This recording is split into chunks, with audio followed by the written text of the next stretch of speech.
Untuk informasi lebih lengkap dan berita terkait, klik link deskripsi. Dan jangan lupa juga untuk download aplikasi CNBC Indonesia yang tersedia di Play Store dan juga App Store. Jangan lupa subscribe ya. Ya, kenaikan angka COVID-19 di Asia Tenggara menjadi kekhawatiran tersendiri. Bagaimana tidak melonjaknya kasus COVID-19 di India juga berdampak terhadap distribusi atau mungkin pergerakan manusia yang dari India yang bisa saja membawa virus masuk ke kawasan Asia Tenggara. Seperti apa sebenarnya kondisi terkini untuk pandemi COVID-19 di kawasan Asia Tenggara? Kita lihat data dan juga faktanya hari ini. ASEAN kembali siaga corona. Kita lihat sama-sama bahwa COVID-19 di India merupakan salah satu epicentrum dunia atau global saat ini, di mana tentunya kenaikan jumlah kasus rata-rata untuk COVID-19 di India bahkan sudah mencapai 412.431 kasus per harinya, dan rata-rata dalam kurang lebih 7 hari terakhir adalah 385.856 kasus untuk di India. Memang sangat signifikan kenaikan angka kasus COVID-19 di India. Bagaimana tidak, pemerintah India begitu lengah melihat angka penurunan COVID-19 di India, melakukan atau mungkin melegalkan dan juga memberi izin begitu bagi beberapa kegiatan-kegiatan yang mengumpulkan massa banyak, termasuk beberapa kegiatan keagamaan, dan juga terjadi pengumpulan massa atau orang-orang yang banyak di satu titik yang membuat tentunya jumlah virus COVID-19 atau yang terinfeksi COVID-19 di India meningkat pada pertengahan April lalu. 3 daerah dengan kasus COVID terbanyak di India adalah Maharashtra, lalu Karnataka, dan juga Kerala. Bisa dikatakan Kerala dan juga Karnataka adalah daerah dengan tingkat perekonomian yang rendah. Dengan tingkat perekonomian rendah bisa berarti atau bisa kita juga asumsikan bahwa tingkat kesehatan dan juga tingkat gizi kurang begitu baik di daerah tersebut karena tingkat perekonomiannya juga menengah ke bawah. Dan juga kalau kita lihat untuk vaksinasi di India adalah kurang lebih dosis pertama hanya 9,5% dari total jumlah penduduk India. Total jumlah penduduk India itu di atas 1 miliar manusia ya, bisa dikatakan untuk total jumlah penduduk India. Sementara untuk dosis kedua hanya 2,2% dari total jumlah penduduk di India. Sedangkan untuk mencapai kekebalan komunitas ya belum tercapai sebenarnya untuk India.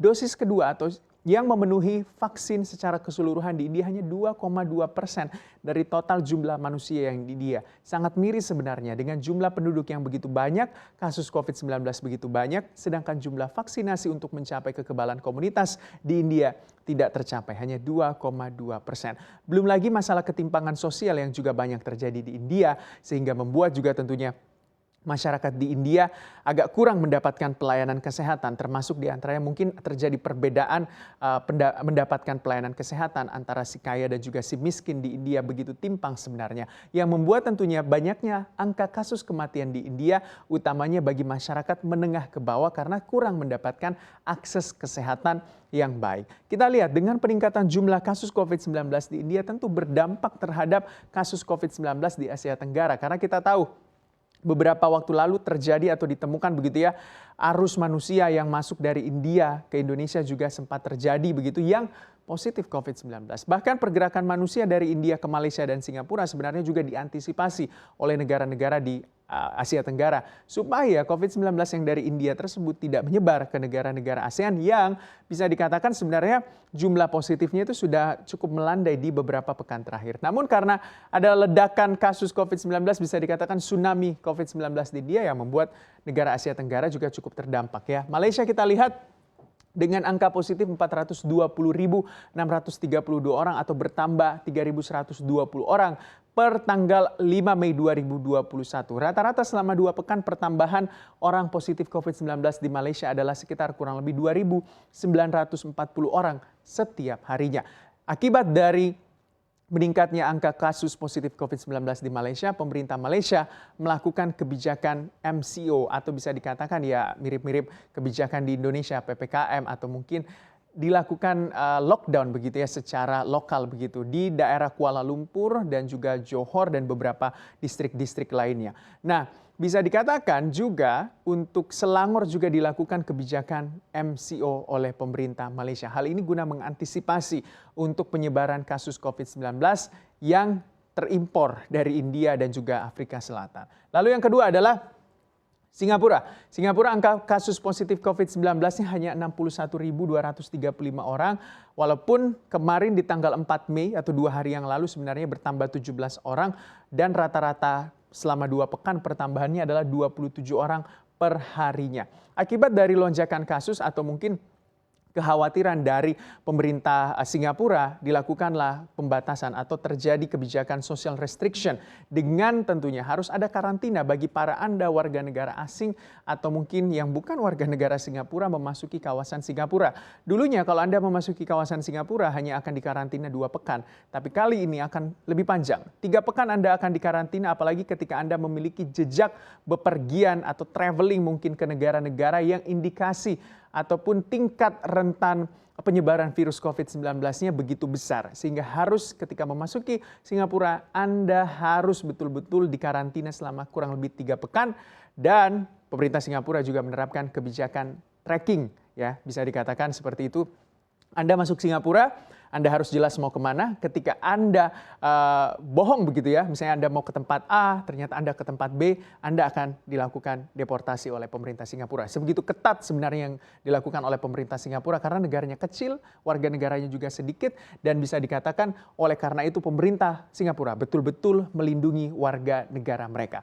Nah, yang ketiga adalah Vietnam. Vietnam dengan angka positifnya adalah 2.996 orang, dengan 5 Mei kemarin bertambah 11 orang dan rata-rata per 2 pekannya adalah bertambahnya 14 orang setiap harinya untuk rata-rata 2 pekan. Seperti apa Indonesia? Tentunya Indonesia sebagai salah satu negara di kawasan Asia Tenggara harusnya juga mengantisipasi sebenarnya untuk penyebaran kasus COVID-19 di tanah air. Bagaimana tidak, angka positif COVID-19 di Indonesia itu mencapai 1.691.658 orang, dengan di 5 Mei kemarin bertambah 5.285 orang dan rata-rata 2 pekannya itu bertambah 5.078 orang setiap harinya.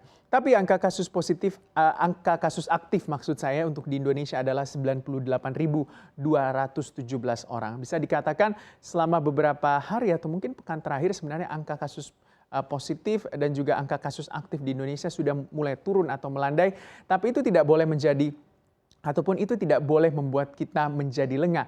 Karena tentunya dengan penurunan jumlah kasus aktif atau kasus positif juga, ini tetap harus kita mematuhi protokol kesehatan. Karena proses vaksinasi juga masih sedang berjalan atau dilakukan oleh pemerintah Indonesia untuk mencapai sebuah kekebalan komunitas begitu ya. Vaksinasi dosis pertama ada 12.995.710 orang yang sudah dilakukan vaksinasi dosis pertama. Di 5 Mei kemarin bertambah 162.824 orang. Atau bisa dikatakan dari total jumlah penduduk Indonesia sekitar 270 juta orang ya untuk penduduk Indonesia itu, untuk vaksinasi dosis pertama di Indonesia baru mencapai kurang lebih adalah 4,7% untuk vaksinasi dosis pertama di Indonesia. Sementara itu untuk vaksinasi dosis kedua di Indonesia sudah mencapai kurang lebih 8.317.994 orang atau mencapai kurang lebih 3% dari total jumlah penduduk atau manusia di Indonesia. Dengan target juga kalau kita lihat ada 40.349.000 orang yang target vaksinasinya untuk tentunya mencapai kekebalan komunitas yang sudah bertambah 166.000. Sebenarnya diharapkan dengan Indonesia mencapai atau mendapat peringkat 8 atau mungkin 10 besar ya, 10 besar untuk proses vaksinasi yang begitu masif di Indonesia. Harapannya juga untuk mencapai kekebalan komunitas juga bisa tercapai secepat mungkin dengan angka 40 juta orang ini. Dengan harapan tentunya ketika masyarakat, pemerintah dan juga semua orang bersatu padu begitu untuk bisa melakukan ataupun mematuhi sebenarnya protokol kesehatan, lalu mematuhi apa yang menjadi aturan pemerintah, positif COVID-19 di Indonesia bisa segera menurun. Antisipasi sebenarnya yang dilakukan oleh pemerintah Indonesia banyak hal. Kita tahu ya, ada berbagai macam sudah dilakukan oleh pemerintah Indonesia, termasuk diantaranya sudah melakukan proses vaksinasi untuk mencapai kekebalan komunitas. Yang pertama yang terbaru adalah larangan mudik 6-17 Mei 2021. Kita tahu Anda, saya mungkin juga yang tidak bisa melakukan mudik, salah satunya ya harus mematuhi aturan pemerintah. Karena 6-17 Mei tidak boleh ada mudik begitu, baik di darat, laut dan juga udara. Bandara sudah terjadi penurunan angka orang yang melalui Bandara Terminal Soekarno-Hatta begitu ya, 90% penurunannya itu menunjukkan bahwa memang tidak terjadi arus mudik melalui Bandar Udara Soekarno-Hatta. Lalu orang-orang yang melalui jalur darat juga disuruh putar balik karena tentunya ada masa pra, lalu masa larangan dan juga masa pasca. 3 masa sebenarnya atau 3 fase dilakukan oleh pemerintah Indonesia untuk bisa mengantisipasi lonjakan kasus positif COVID-19. Karena biasanya setelah libur panjang, angka COVID-19 Indonesia itu agak meningkat ya, atau meningkatnya signifikan. Jadi itu harus diantisipasi. Yang kedua adalah PPKM Mikro Jilid 7. Sudah mirip dengan sinetron ya, kalau kita lihat sudah berjilid-jilid. Jilid ke-7, 4-17 Mei Anda juga harus bersiap karena ada kurang lebih 30 provinsi yang akan dilakukan PPKM Jilid 7 begitu, atau PPKM Mikro Jilid ke-7.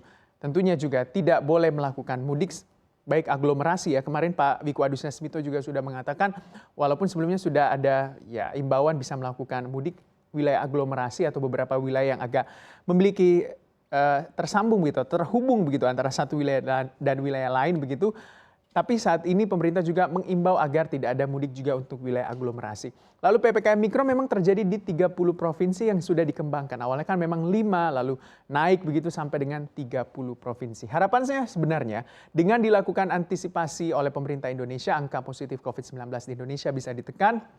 Dan juga kasus impor COVID-19 atau corona yang datang dari India juga bisa diantisipasi oleh pemerintah Indonesia.